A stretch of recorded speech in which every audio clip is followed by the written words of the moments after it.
నమస్తే. మల్కాజ్గిరిలో రాజకీయం వేడెక్కింది. చెక్కుల పంపిణీ విషయం కొట్లాట వరకు దారితీసింది. దీనికి సంబంధించి 40 ఏళ్లుగా ప్రజలకు అందుబాటులో ఉంటూ ప్రజా సమస్యలపై పోరాటం చేసినటువంటి రాధాకృష్ణ యాదవ్కి బెదిరింపు కాల్స్ వస్తూ ఉన్నాయి. దీనికి సంబంధించి అసలు ఎందుకు బెదిరింపు కాల్ చేయాల్సి వస్తుంది, అసలు ఇక్కడ ఏం జరుగుతుంది మల్కాజ్గిరిలో అని చెప్పేసి పూర్తి విషయాలు అన్నతో కనుక్కునే ప్రయత్నం చేద్దాం. నమస్తే అన్న. అన్న, ఏంది అసలు దీనికి సంబంధించి ఏదైతే చెక్కుల పంపిణీ విషయంలో ఇష్యూ జరిగింది అని చెప్పేసి కూడా అల్వాల్లో ఎందుకు పెట్టాల్సి వచ్చింది చెక్కులు అని చెప్పేసి కూడా ఇష్యూ జరుగుతూ ఉంది, కొట్లాడ వరకు దారితీసిందని చెప్తా ఉన్నారు. అసలు ఏం జరిగింది, పూర్తి విషయాలు ఏంటి అన్న? ఇదే ఫస్ట్ టైం అల్వాల్లో చెక్కులు పంపిణీ చేయడం. మల్కాజ్గిరిలో చెక్కులు ఇచ్చారు ఇన్ని సంవత్సరాలు. ఇదే మొదటి సంవత్సరం అల్వాల్లో షిఫ్ట్ చేశారు వెంకటేశ్వర గుడికి. అక్కడ ఏమైందంటే గుడిలో చెక్కులు ఇస్తుండగానే వేరే వాళ్ళు వచ్చి కూర్చున్నారు.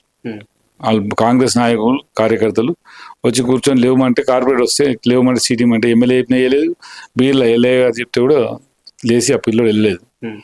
అక్కడనే మెల్లగా స్టార్ట్ అయింది, రాజుకుంది. రాము అంత టార్గెట్ చేశారు. అక్కడే టార్గెట్ చేసి ఆయన బయటికి తీసుకెళ్ళిపోయారు. ఆయన కొడుతుంటే జగదీష్ గౌడ్ పోయిండు, తర్వాత మా చిన్న యాదవ్ పోయిండు ఆపడానికి. చిన్న యాదవ్కి రామ్ యాదవ్ కింద దొక్కుతుంటే చిన్న యాదవ్ లేపేశాడు. చిన్న ఈ లోపల చిన్న యాదవ్ కొట్టేశారు. రామ్ యాదవ్ పక్కకు వచ్చేసాడు. కానీ ఇవన్నీ సిస్టమ్ అయితే కాదు, ఇది గుడికి ఇచ్చే చెక్కులు అవి. ఒక ఈవో ఉండి ఇచ్చేస్తే సరిపోతుంది చెక్స్. గుడి కమిటీ వాళ్ళు వస్తారు, 2-3, వాళ్ళకి ఇచ్చి ఎక్కువ పంపించేస్తే గొడవ ఉండదు, ఏముండదు. ఇవి బీఆర్ఎస్ వాళ్ళు లేదు అవసరం, కార్యకర్తలు వెళ్ళే అవసరం లేదు, టీఆర్ఎస్ వాళ్ళు మన కాంగ్రెస్ వాళ్ళు వెళ్ళవలసిన అవసరం లేదు. అక్కడికి వాళ్ళు ఈవో ఉండి కమిటీ వాళ్ళని పిలిస్తే వాళ్ళు వచ్చి చెక్కులు తీసుకుని వెళ్తారు ఎవ్రీ ఇయర్. అది ఈజీ పని. అది ఈజీ పని కావాలని వీళ్ళు క్రియేట్ చేసుకొని అల్వాలో పెట్టి వాళ్ళని టార్గెట్ చేశారు ఈసారి. అంటే ఏదైనా చర్చలు అంటే మాట్లాడుకోవడము అవి ఉంటాయి, లేకపోతే లొల్లి పెట్టుకోవడం ఉంటాయి. మరి ఒక వ్యక్తిని కొట్టేంత కోపం ఎట్లా వస్తుంది అసలు దీనికి సంబంధించి? అంటే ఏమైనా కక్షలు ఉండొచ్చు అంటారా ఆ వ్యక్తి పైన? 100% కక్ష ఉంటేనే చేసేది మైనప్పలు ఇవే. ఎవరిని టార్గెట్ చేసినా ప్లాన్ ఫిక్స్ చేస్తాడు, వాళ్ళకి ఇన్ఫార్మ్ చేస్తాడు, ఈ పని చేసేది అలా ఆ పని అమలు అయిపోతుంది. అవన్నీ అవసరమా రాజకీయం? మనం అడవిలో లేము, ప్రజల్లో ఉన్నాం. ప్రజలు గమనిస్తారు నువ్వు ఏం చేస్తున్నావు, వాళ్ళు గమనించి నీకు రేపు ఓటేస్తారు. ఈ వ్యక్తి మంచివాడా చెడ్డా అని వాళ్ళు గమనించి ఓటేస్తారు. మీరు ఎన్ని డబ్బులు 100 కోట్లు గుమ్మరిచ్చినా నువ్వు గెలవలేవు. మంచితనంతో ఏదైనా సాధించవచ్చు. అది నేను లేకుండా పోయింది. ఓపిక నీకు నశిస్తే రాజకీయాలు వదులుకో, ఓపిక ఉంటే చెయ్యి రాజకీయం. ఓపిక లేనప్పుడు ఎందుకు ఇదంతా హడావుడి? ఏ ఎమ్మెల్యేలు ఏ ఎంపీలు చేస్తలేరు ఈ హడావుడి. నీ ఒక్క దగ్గర జరుగుతుంది మల్కాజ్గిరి కాన్స్టిట్యున్సీ. ప్రతిసారి గొడవలు అవుతున్నాయి నీ దగ్గర. ఇది వచ్చింది కూడా నీ 12 years నుంచే మల్కాజ్గిరిలో గొడవలు. అంతకుముందు 15 years ఆయన చేసిండు సైలెంట్, 5 years రాజేందర్ చేసిండు సైలెంట్. ఎక్కడ గొడవలు లేవే. మీ కార్యకర్తలని ఇంకో కార్యకర్తల మీద, పార్టీ కార్యకర్తల మీద ఎగేసడం, కొట్టడం, తిట్టడం, కేసులు బుక్ చేయడం, ఇవన్నీ రాజకీయాలు నడవయి. కొన్ని రోజులు ఏదైనా చేసినా తర్వాత నువ్వు ఓటమి జరిగి నాకు నువ్వు జీవితమే పోతుంది.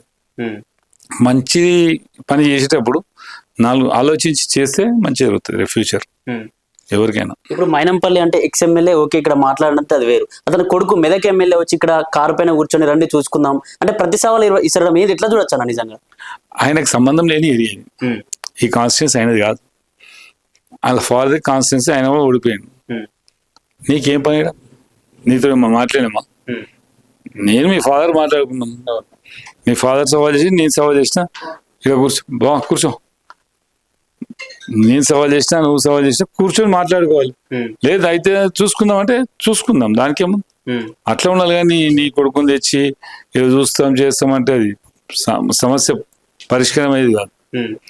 ప్రతి సవాళ్ళు విసురుతూనే ఉంటాం. మేము మా దగ్గరకు వస్తే ఊరుకునేది ఉండదు. మేము ఎవరి దగ్గరికి వెళ్ళాం. ఫస్ట్ ఆఫ్ ఆల్ మేము పీస్ ఆఫ్ మైండ్తోనే ఉంటాం, సైలెంట్గా ఉంటాం. మా దగ్గరకు వస్తే వద్దాం, కొట్లాడదామంటే కొట్లాడు. సవాల్కు ప్రతి సవాల్ ఉంటుంది కదా. మన ఇంట్లోనే అమ్మ అంటే గుసగుస అంటాం, వేరుడు అంటే మనం వింటాం. అది నడవదు. అంటే మీరు 40 ఏళ్ళుగా రాజకీయాలు చేస్తూ ఉన్నారు.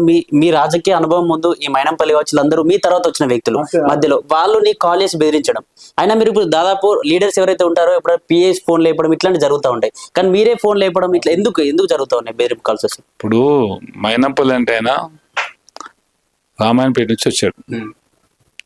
ఆయన కాన్స్టిట్యున్సీ కాదు, అక్కడ కాన్స్టిట్యున్సీ. వచ్చే ముందే నేను చాలాసార్లు ఖండించిన, నువ్వు రాకూడదు మల్కాజ్గిరికి.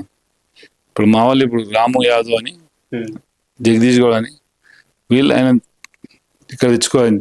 జితేందర్ రెడ్డి, ప్రసాద్, వీళ్ళందరూ కలిసి ఆయన దగ్గర జాయిన్ అయ్యి ఇక్కడ రా అని. నా భయానికా దేనికా తెలియదు, వాళ్ళు పోయాను టీడీపీలోకి తెచ్చి ఇక్కడికి మల్కేరికి. నేను వద్దు అని ప్రతి మీటింగ్లో చెప్పా, వాళ్ళు మన కాన్స్టిట్యున్సీకి రావద్దని. ఎందుకంటే ఆయన గురించి నాకు బాగా తెలుసు, వాళ్ళందరికీ తెలియదు, నాకు బాగా తెలుసు కాబట్టి నేను రావద్దని చెప్పిన.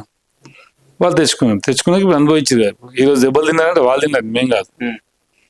మీకు మంచి చెప్పినప్పుడు ఇన్లే దెబ్బలు తిన్నారు. మీ చేతులారా మీరు చేసుకుని తోకూరు బొందా నయం. నేను ఒకటి చచ్చిపోయాడు రామ్ యాదవ్, కొద్దిసేపు ఇంకా వదిలేస్తే. ఆ టైంలో చిన్న యాదవ్ ఒకటే వాడు చనిపోయాడే వాస్తవంగా. అందరిని తోసుకుంటూ వెళ్ళి వాళ్ళు లేపిండి కిందికి వెళ్ళి. సిచ్యువేషన్ ఎందుకు రావాలి, అక్కడ తెచ్చుకోదు గొడవలు. గొడవ అనేది ఎందుకు రావాలి? రాజకీయంలో గొడవలు రావద్దు, ఫ్రెండ్లీగా ఉండాలి, అందరితో హ్యాపీనెస్ ఉంటుంది. అంటే మీకు ఫోన్లు బెదిరింపు కాల్స్ ఎందుకు చేయాల్సి వస్తుంది? అతను కావచ్చు, అతను అనుచరులు కావచ్చు. వన్ అలవాటు అది, హనుమంతుడు ఒక అలవాటు అది. ఎస్సీలని బీసీ, మన ఎస్టీలని బీసీలని అనే కార్యకర్తలని చెప్తాడు, మీరు ఇలా ఫోన్ చేసి పని చేయండి. అది తప్పు, రాజకీయ నాయకుడు చేసే పద్ధతి కాదు.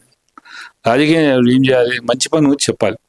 ఒక కార్యకర్త చెప్పడం వన్ ఫ్యామిలీ ఉంటుంది కదా. రేపు కేసులు అయితే వాడు అనుభవిస్తాడు, నువ్వు కాదు కదా.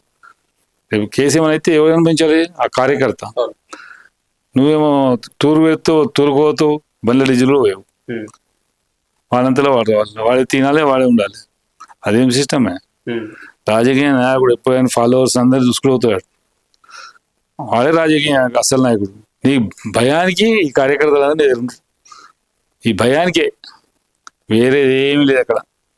ఆయన డబ్బులు ఇస్తానన్నారు, ఏమి చేస్తాను, ఆయన హెల్ప్ఫుల్గా మీరు సహకరిస్తాను తక్కువనే కార్యకర్తలకు.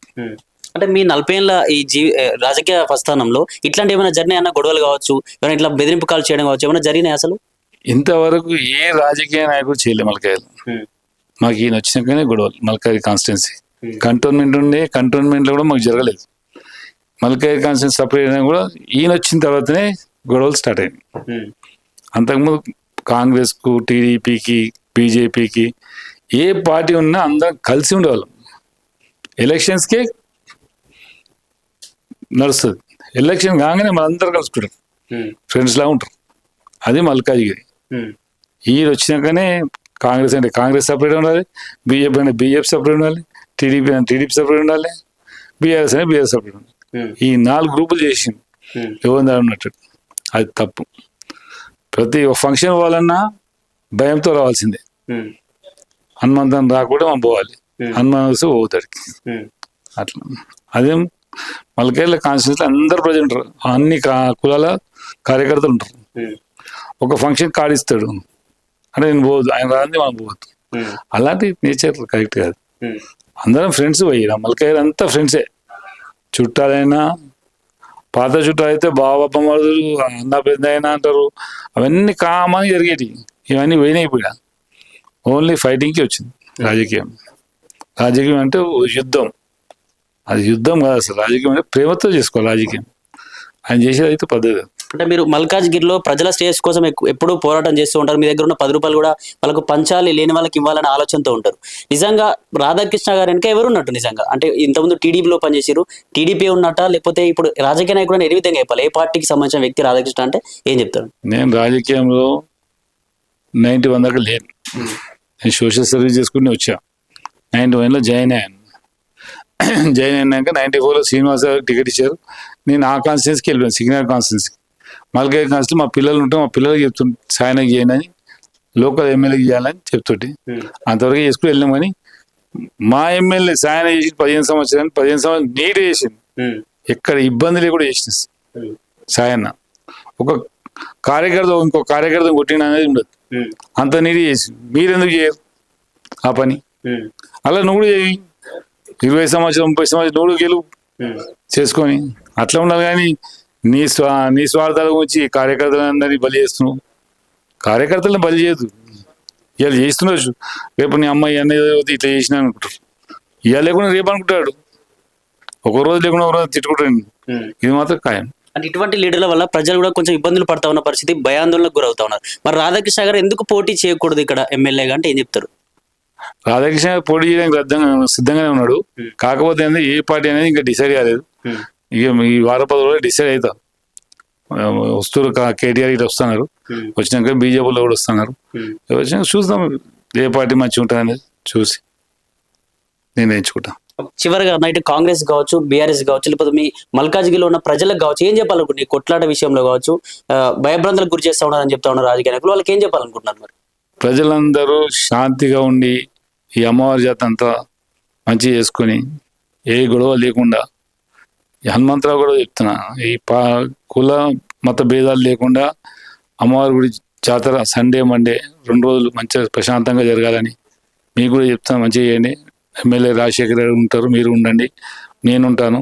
మంచిగా చేసుకుందాం పండుగ, శాంతి బద్ధంగా చేసుకుందాం, ఏ గొడవ లేకుండా.